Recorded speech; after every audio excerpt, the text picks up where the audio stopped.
Poor girl married a 73-year-old millionaire, but what she saw 1 week later shattered her. She thought she was saving her mother's life by marrying a man old enough to be her grandfather, but one hidden room inside his mansion revealed a truth she never expected. Hello, everyone. Subscribe now to keep these stories of love, loss, and redemption alive. Comment your city so we can feel how far our hearts travel. Every click helps another soul believe in love again. Now let's continue with the story. The wind rolled in from the Pacific carrying that salty chill Monterey was known for. Inside a small corner cafe, the smell of roasted beans and warm pastries filled the air. Harper Miller moved behind the counter, balancing 2 lattes in one hand and her phone pressed between her shoulder and ear. "Mom, please don't skip your pills again," she said softly. "I'll pick up the new prescription tonight." "Okay." Her voice trembled not because of the coffee steam, but because she wasn't sure she could afford that prescription at all. At 24, Harper was used to juggling shifts and overdue bills. She lived in a tiny apartment on Lighthouse Avenue, barely big enough for a bed and a dream, but she never complained as long as her mother's heart monitor stayed stable. It was worth it. The bell above the cafe door chimed. Harper turned automatically with her bright, tired smile. An older man stepped in, tall, distinguished, wearing a charcoal coat and a scarf the color of ash. He looked out of place among the students and tourists. When he removed his gloves, his hands trembled slightly, but his eyes were steady, sharp, intelligent, like someone who had seen too much life to be impressed by anything anymore. He took the same seat by the window that he always did at this hour. Harper had seen him before, the quiet man who ordered black coffee and nothing else. She once asked why he always sat there. He'd smiled faintly and said, because she used to. Harper didn't ask who she was. Everyone in Monterey carried some kind of ghost. That morning, though, something felt off. The man, Edward Langston, as she later learned, was pale, his breathing uneven. Before Harper could call for help, he clutched his chest and collapsed beside the table. "Call 911, she shouted. She knelt beside him, hands shaking, doing everything the emergency operator said. When the ambulance took him away, she stood there, frozen, his coffee still steaming on the table. 3 days later, a sleek black car stopped outside her apartment. A man in a gray suit stepped out and handed her an envelope. Inside was a handwritten note. "Miss Miller, thank you for saving my life. There's something I'd like to discuss with you, something that may help your mother. Please, come to 122 Ocean Crest Drive. Edward Langston." Harper's stomach twisted. That address was legendary in town, the Langston estate overlooking the ocean. People said the owner was a millionaire, maybe even a billionaire, once a man who had lost everything that mattered except money. She almost tore the letter apart, but then she looked at the pile of hospital bills on her table and the worn photograph of her mother smiling weakly in a hospital gown. By sunset, Harper stood at the iron gates of the mansion. The sea crashed against the cliffs below. She took a deep breath and whispered to herself, "You're just talking, nothing more." But deep down, she already felt it. Whatever waited behind those doors was about to change everything. The iron gates opened slowly with a soft metallic hum as Harper stepped onto the long driveway. The mansion stood ahead, bathed in the fading gold of sunset. Tall windows caught the last light and glimmered like silent eyes watching her approach. She took a deep breath, her fingers brushing the edge of the invitation again, as if to remind herself this wasn't a dream. Inside, the air smelled faintly of cedar and sea salt. A maid led her through a marble hallway lined with oil paintings and silver-framed photos. In every image, the same woman appeared smiling beside a younger Edward Langston. When Harper reached the study, Edward was sitting near the fireplace, a wool blanket over his knees, a cup of black coffee beside him, untouched. He looked better than she remembered, though his skin still held the softness of age. His gray-blue eyes lifted, and that small, grateful smile returned. "Miss Miller," he said, "I didn't think you'd come." "I almost didn't," she replied quietly. Her voice sounded too small for the room. Edward gestured to the chair across from him. "Please, sit." The fire cracked between them, casting shadows that moved like memories. "I owe you more than thanks," he said. "I've been alive a long time, Harper. I've learned that money can buy comfort, but never meaning." She hesitated, unsure where he was going. He studied her face as if searching for something he'd lost long ago. "You remind me of someone I once knew," he continued. She had the same eyes, the same kindness. Harper glanced toward the photographs on the wall. "Your wife." Edward nodded once slowly. She's been gone for 15 years. Silence settled between them, the kind that carried both peace and pain. Finally, he leaned forward. I won't pretend this will make sense to you right away, but I'd like to make you an offer. Her heart thudded in her chest. An offer. Yes, he said simply. One that could take care of your mother's treatment and perhaps give both of us a reason to keep going. He met her gaze directly. I want you to marry me. The words hung in the air as the fire snapped behind them and the ocean wind howled faintly beyond the glass. Harper froze her breath, caught somewhere between disbelief and fear. Outside, the waves crashed against the cliffs as if the sea itself couldn't believe what it had just heard. Harper couldn't speak at first. The crackle of the fireplace was the only sound between them. Her mind ran in circles, trying to make sense of what he'd said. Marry you, she finally whispered. Her voice was soft, uncertain. Edward didn't flinch. Yes, he said, calm as the tide. Not out of romance, Harper, out of reason. He set his cup down carefully, the porcelain clinking against the saucer. I'm not dying, he continued, but I'm not young either. People I once trusted have already begun circling what they believe will soon be theirs.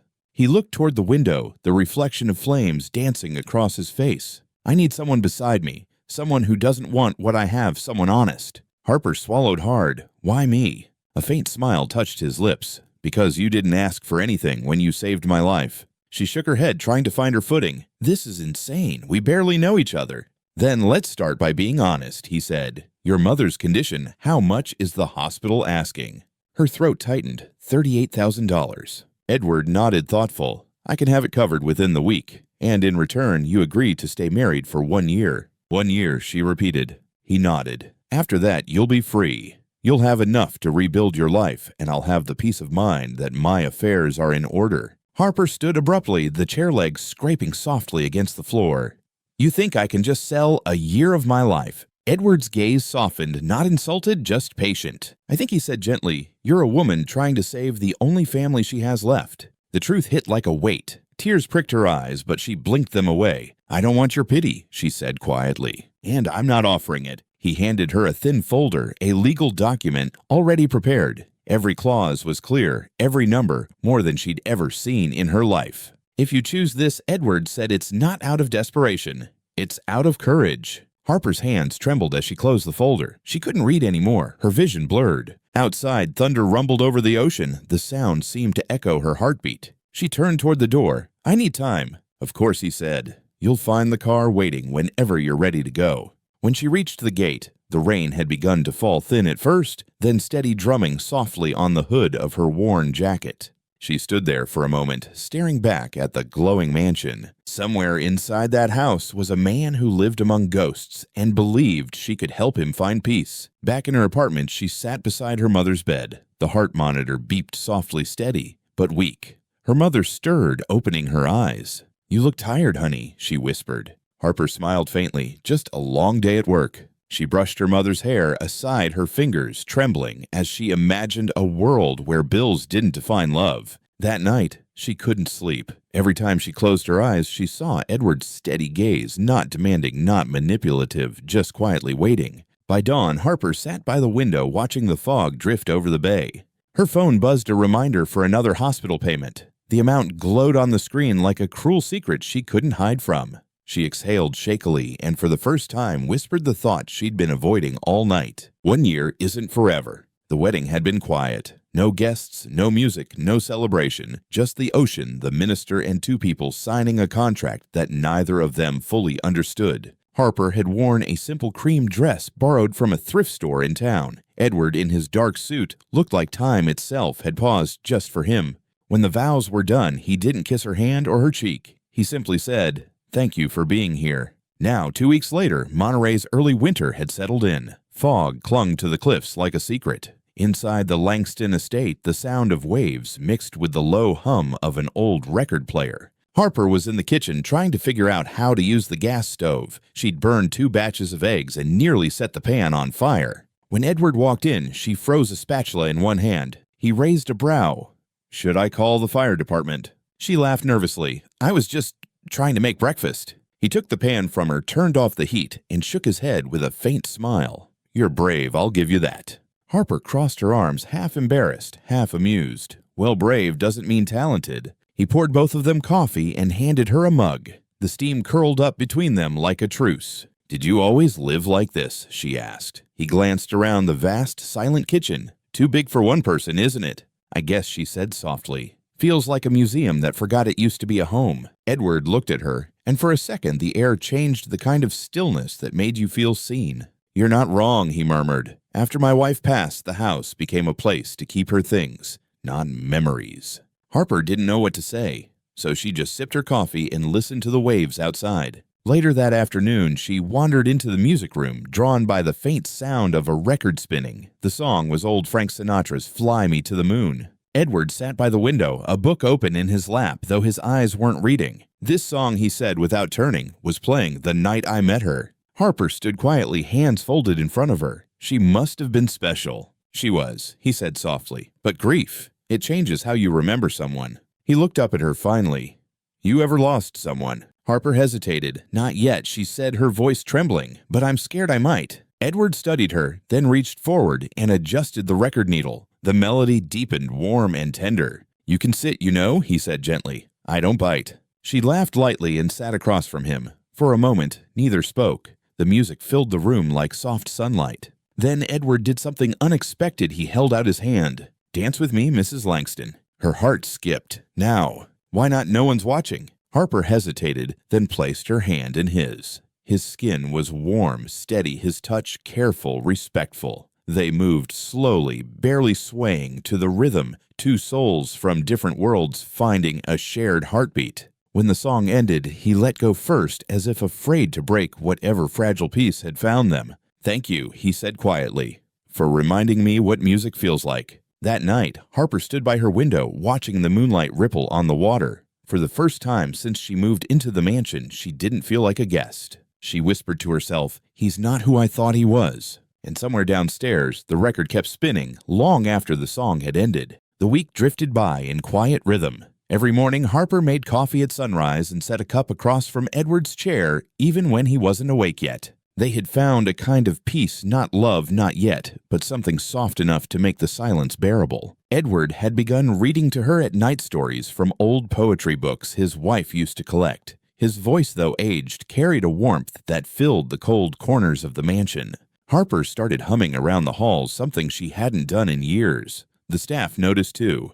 "Mr. Langston smiles again," one of the maids whispered, and for a while, that was enough. Until the day it wasn't. It started on a gray morning when Harper went looking for a vase in the storage room. While searching, she noticed a narrow hallway hidden behind a heavy velvet curtain. At the end of it stood a locked door, one she had never seen before. Something about it felt wrong. The keyhole was old, and a faint smell of paint drifted through the crack. When she asked Edward about it that evening, he looked up from his book, his expression unreadable. "That part of the house is closed," he said quickly. "Just old storage. Nothing you'd want to see." The tone in his voice, sharp, final, wasn't one she had heard before. It left a cold echo in her chest. The next day, curiosity won. She waited until Edward left for his doctor's appointment and quietly searched the study drawers. In the bottom one, under a stack of letters, she found a single brass key. Her heart pounded as she slipped it into the lock. The door creaked open, and the scent of linseed oil and dust filled the air. The room inside was dim, but sunlight leaked through the curtains just enough to reveal what lay within. Dozens of paintings lined the walls, portraits of a young woman with soft eyes and a quiet smile. Every canvas captured her in different light, different dresses, but the same face. Harper stepped closer, her breath caught. The woman in the paintings looked exactly like her. Same eyes, same hair, same gentle curve of the lips. She stumbled back, dizzy. For a moment she thought she was dreaming. But when she saw the latest canvas on the easel, the paint still wet, her stomach twisted. On the corner of the canvas, a single word was written, "Evelyn." That night, Edward returned early. He found her standing in the study, her hands shaking, her face pale as the moonlight on the floor. "You painted her," Harper said quietly, again and again. "She looks like me." Edward froze. "I told you not to go in there." "I had to," she said, tears rising in her throat. "Who is she? Why do you keep painting her face?" He looked at her for a long time before speaking. "My wife," he said softly. "Her name was Evelyn." "But she's me," Harper whispered. "Every brushstroke, every detail, you painted me." Edward shook his head slowly. "No, you remind me of her, yes, but you are not her." Harper stepped closer, anger and hurt mixing in her voice. Then why keep this room a secret? Why lie to me? His jaw tightened. Because it's all I had left, and I couldn't bear to lose it too. Her eyes filled with tears. So that's it. You married me because I look like your wife. Edward's silence was answer enough. Harper's heart cracked open. The warmth they had built collapsed into something cold and sharp.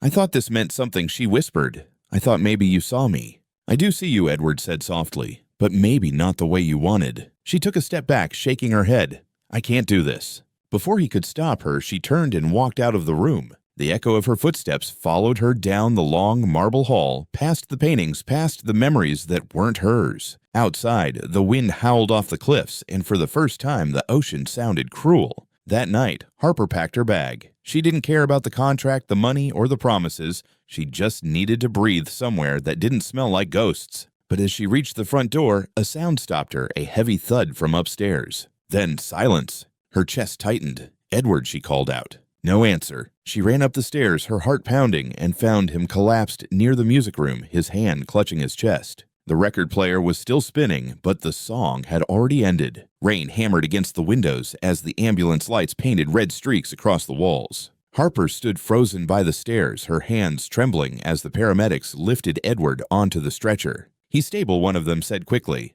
Possible cardiac episode. We'll take him to Monterey General. She nodded numbly, following them outside into the cold, wet night. The hospital corridors felt endless. Harper sat in the waiting room, her damp hair clinging to her cheeks, Edward's coat wrapped around her shoulders. The nurse finally approached hours later. He's awake, she said gently. You can see him, but only for a few minutes. Harper walked into the quiet room. Edward lay against the white sheet's oxygen tube resting beneath his nose, monitors blinking softly beside him. His eyes opened slowly when he heard her footsteps. You shouldn't be here, he murmured. I couldn't just leave, she said. You scared me. Edward smiled faintly. You were leaving, weren't you? She didn't answer. The silence said enough. He looked toward the rain streaking down the glass. I suppose I deserve that.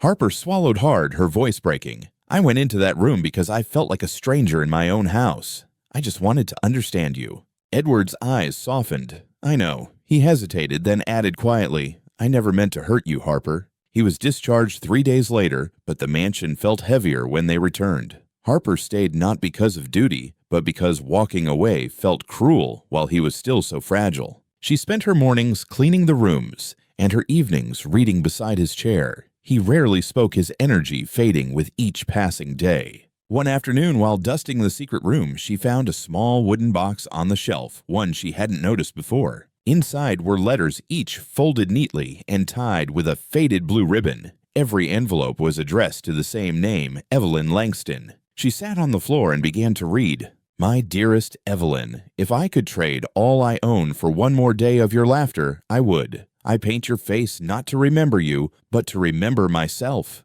Another letter followed. I found her Evelyn, a girl who reminds me of you, not because she looks the same, but because she carries the same light. If I help her, maybe I can forgive myself for losing you. Harper pressed her hand against her mouth, tears spilling freely now. He hadn't painted her to replace anyone. He'd painted her because she reminded him of what hope used to feel like. That evening, she brought the box to Edward's study. He was dozing in his chair, the fire casting a soft glow on his tired face. She knelt beside him and placed the letters in his lap. I read them, she whispered. He opened his eyes slowly. I see. You weren't trying to replace her, she said. You were trying to find peace. He looked at her, then truly looked without the veil of memory. You're not her, he said softly, and that's why I'm grateful.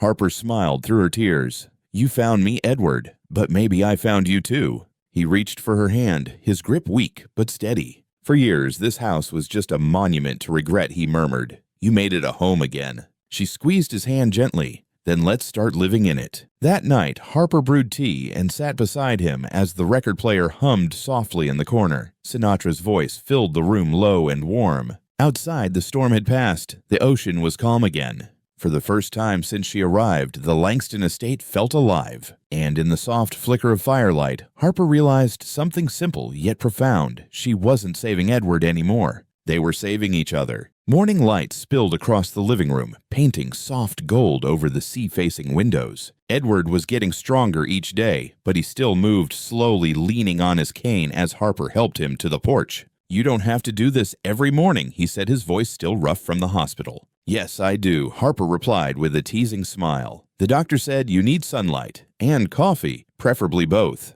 Edward chuckled quietly. He sat down on the porch bench and looked out at the gray-blue horizon. "You know," he said after a moment, "for the first time in years, I don't hate mornings." Harper set his cup beside him and leaned on the railing, the wind tossing strands of hair across her face. "You just needed someone to share them with," she said softly. He nodded slowly, eyes thoughtful. "I suppose I did." That afternoon, the lawyer came, a tall man in a dark suit who carried the calm air of someone used to silence. They met in the study. Harper stood by the window while Edward signed a stack of papers with steady hands. When it was done, the lawyer bowed slightly. "Everything's finalized, Mr. Langston. The trust and the foundation will be established in Miss Miller's name." Harper blinked confused. "My name?" Edward smiled faintly. "Yes, the Langston Heart Foundation. It will fund cardiac treatment for those who can't afford it." She stepped closer, her heart racing.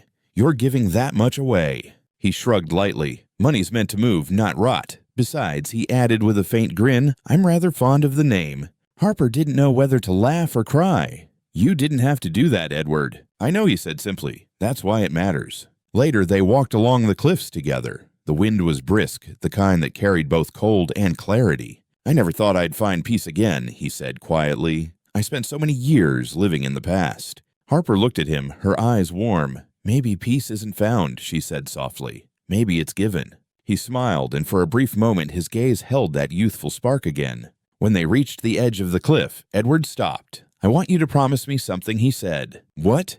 "That when I'm gone, you won't let this house die again. Fill it with laughter, music, life, anything but silence." Harper's throat tightened. "Don't talk like that," she whispered. "You're not going anywhere." He looked out over the ocean. "I'm just being realistic. But don't worry." He turned to her, smiling softly. "I plan to stay long enough to dance at least one more time." She laughed through her tears. "Then you better practice." That night, Harper found him in the music room placing a new record on the player. "What's this?" she asked. "An old favorite," he said. "Billie Holiday. You should know not every great song needs to end in heartbreak." He held out his hand again, just as he had weeks ago. This time, Harper didn't hesitate. She stepped into his arms, and they swayed slowly under the soft hum of the record. The moment was quiet but full, like the air itself had learned to breathe again. As the song faded, Edward leaned back and smiled. "You've given me something I thought I'd lost forever," he said softly. "What's that?" "Purpose." Harper's eyes glistened. "You gave me the same thing." He lifted her hand, gently pressing it against his chest. "Then I suppose we're even." Outside, the ocean rolled beneath the moonlight, steady and alive, just like the two souls who had found their second chance in the quiet house by the sea.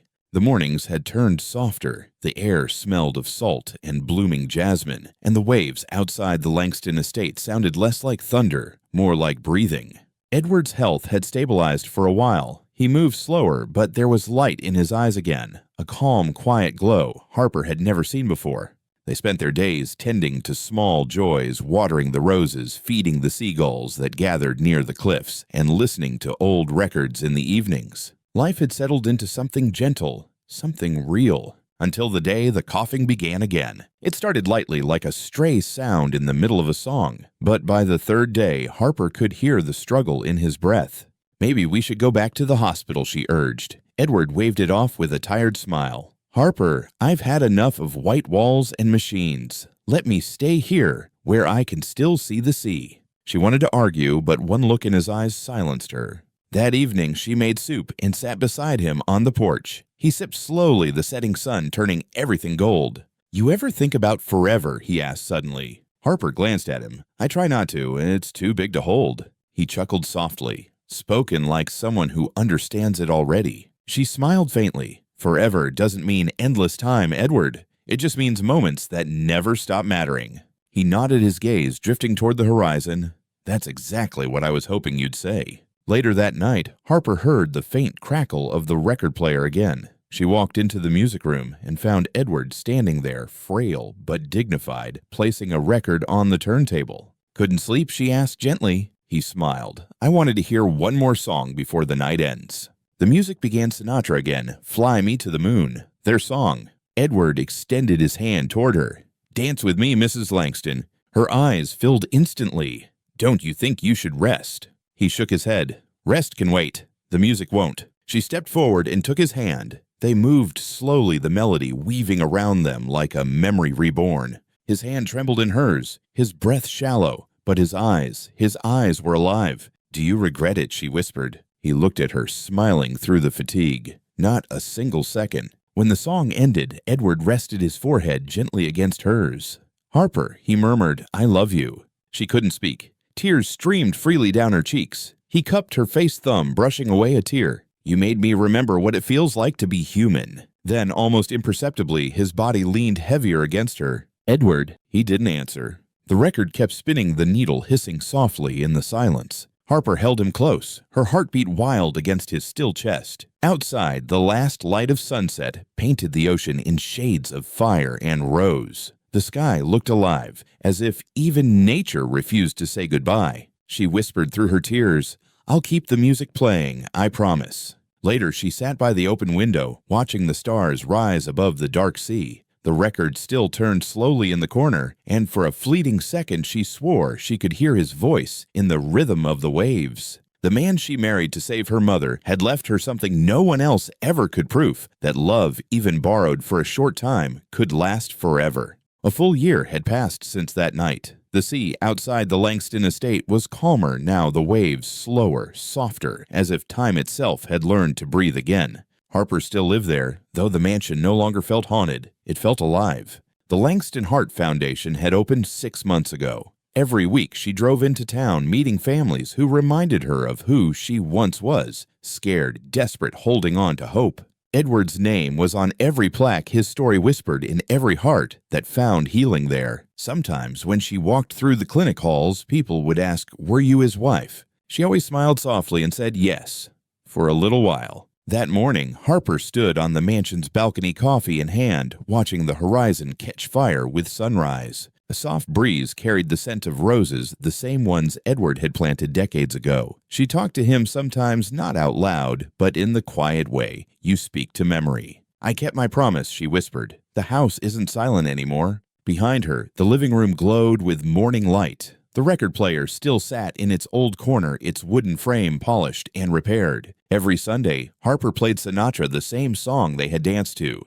And though no one else could hear it, she swore the air still moved like a slow waltz between the walls. Later that afternoon, the foundation held its first anniversary event in town. Reporters gathered, photographers clicked, and Harper stood on stage in a simple black dress. When her turn came to speak, she didn't read from her notes. She looked out at the crowd and spoke from her heart. "Edward Langston once told me that love isn't about keeping, it's about giving. This foundation exists because of that truth." She paused, her voice trembling just slightly. "Sometimes the people who walk into your life aren't meant to stay forever. They're meant to change how you love." The room fell silent, the kind of silence that listens. Afterward, as she stepped outside, the wind from the Pacific brushed against her face. Somewhere far above the cliffs, a gull cried out, free, fearless. Harper smiled. She knew what it meant. Love hadn't left. It had simply changed its shape. That evening, she returned home and poured 2 cups of coffee, one for herself and one for the man whose chair still faced the ocean. The record spun again, and the melody floated through the house. "Fly me to the moon." Harper closed her eyes, listening. And somewhere between the waves and the song, she felt it, that soft, familiar warmth, like a heartbeat she'd never forget. The house by the sea had changed again. The walls no longer whispered sorrow, they hummed with life. Children's laughter echoed through the hallways now, from the small weekend art classes Harper hosted for local kids. The once silent dining room was filled with brushes, paints, and messy joy. On the living room shelf, a framed photo of Edward remained, his gentle smile frozen in time, but his presence still very much alive. Harper poured herself a cup of coffee, then poured another, setting it on the opposite side of the table out of habit. The ocean breeze slipped through the open window, lifting the edges of her hair, carrying the faint scent of salt and roses. "Good morning, Edward," she whispered. "Looks like another beautiful day."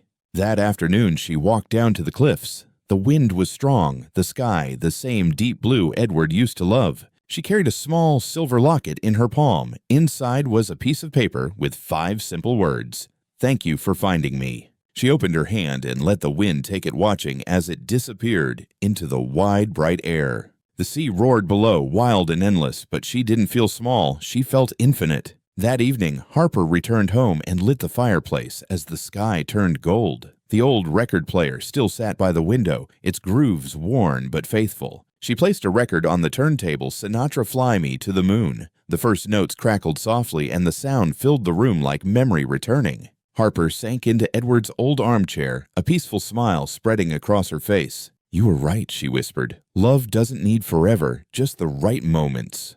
The music swelled, and for a heartbeat, she could almost see him again, standing by the window, hands in his pockets, watching her with that quiet, knowing smile. Then the record slowed, the song faded, and the world grew beautifully still. Outside, the moon rose above the Pacific, casting a silver path across the water, the same path she once walked beside him.